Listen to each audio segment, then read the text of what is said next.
Śrīmad-Bhāgavatamṛta by Sanatana Goswami. If you get a chance, you can pick it up and read it. It's in the Vedabase, or at least the beginning of it is in the Vedabase. And it involves different devotees of Krishna and shows the type of relationships that they have with him. And the inhabitants of Vaikuntha are perfectly happy with a relationship based on awe and reverence and rules and regulations. They're perfectly happy with that. They think that's great. But we know there's actually a higher stage that's beyond rules and regulations and is on spontaneous love. See? So we're aiming for a higher platform of relationship with Krishna because that's our original constitutional position. These other devotees who are in a relationship of awe and veneration, that's their original constitutional position. Try to understand. Our eternal identity is in a particular rasa, depending on our eternal relationship with the Lord. So we can't say to those devotees whose relationship is on awe and reverence that, oh no, you should go with conjugal love.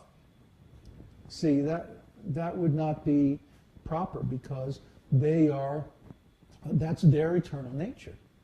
So we don't want to invalidate their ecstasy. That wouldn't be proper. See, so it's not like we don't go to Trivandrum or Tirupati and say to the servants of those deities, oh no, you should install Radha Krishna. See, we don't say like that. Because those people are in that particular lineage because that is their eternal identity. See? And if their eternal identity requires a different kind of teaching, well then they'll go into a different lineage in the next life or something. Krishna arranges things like that. Why are you encountering our school instead of some other school, some other lineage, some other sampradaya? Because your eternal identity, your eternal relationship is with Krishna in spontaneous love. That's what we teach. That's what Lord Chaitanya revealed. So, we don't try to convince people that, no, actually you should worship Radha Krishna. If they're into Vaikuntha consciousness, then that's where they go. That's fine. Mike replies, in Nectar of Devotion, chapter 4, it says, some of the liberated persons who have achieved these 4 stages of liberation may also develop affection for Krishna and be promoted to the Goloka Vrindavan planet in the spiritual sky. Yes, but that happens here on earth. That doesn't happen. Once they attain their position in the spiritual world, or I should say, regain it, then that's it. They're happy. They're satisfied. That's what spiritual means. It's eternal.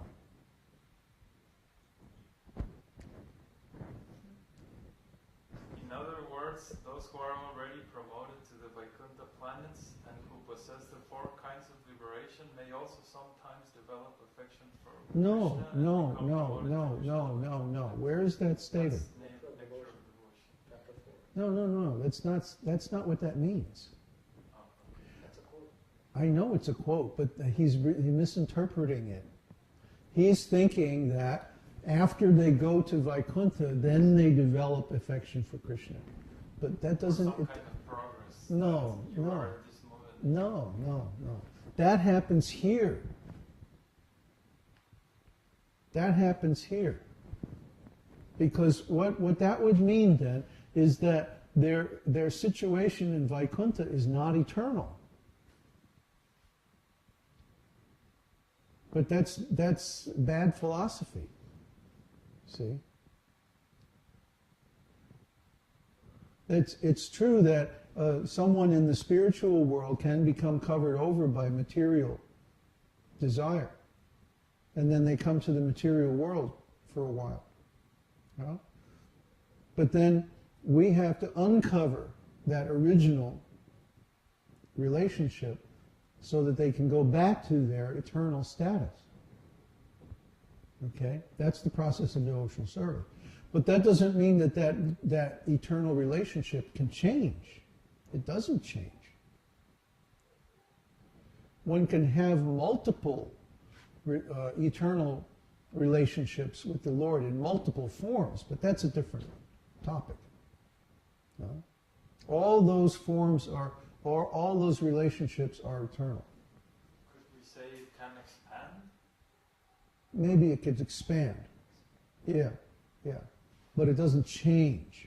That's the important point here. All those relationships are eternal.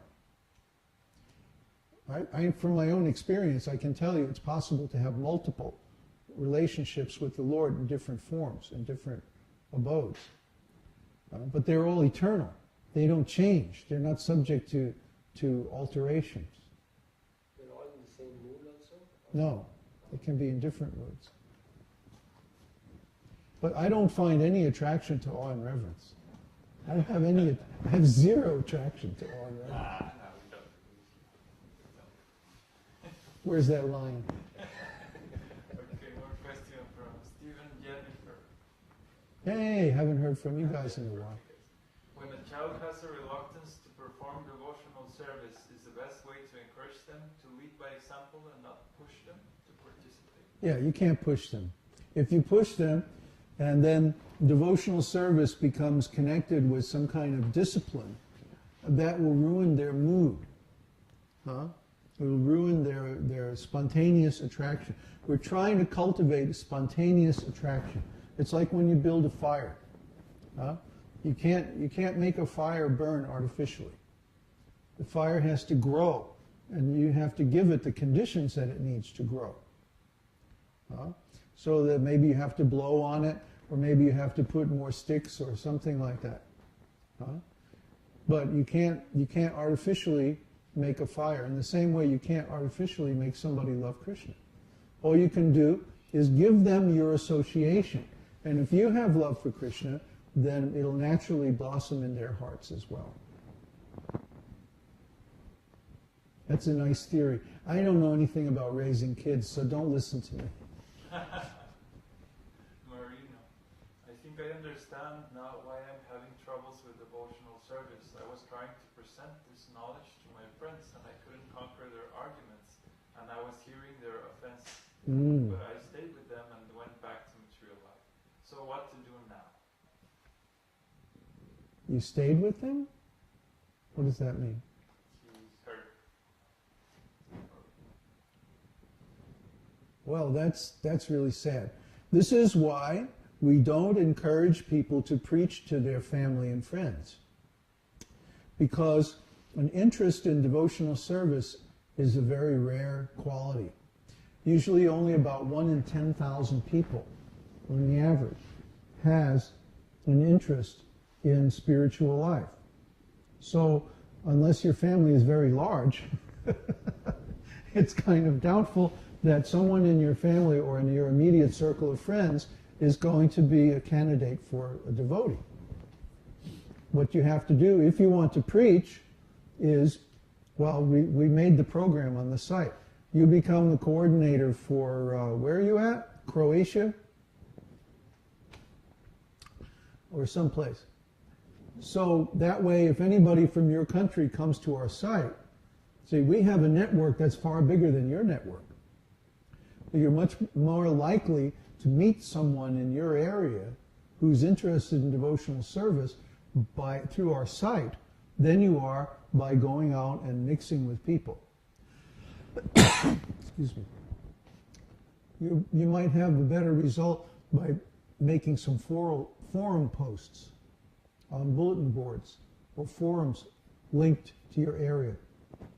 Or you might be better off putting an ad in a big magazine or newspaper that reaches lots and lots of people. But just by going out and talking to your friends, Kanai went through the same thing, all your friends and family kind of rejected devotional service. And this is the normal thing. This is the average, typical, common thing that happens, is that you'll try to engage your parents and friends, and they'll all reject you. And because you're new, you won't be able to counteract their arguments. And besides that, People are so rascal nowadays that even if you defeat their arguments, they won't accept it. See? They're cheating.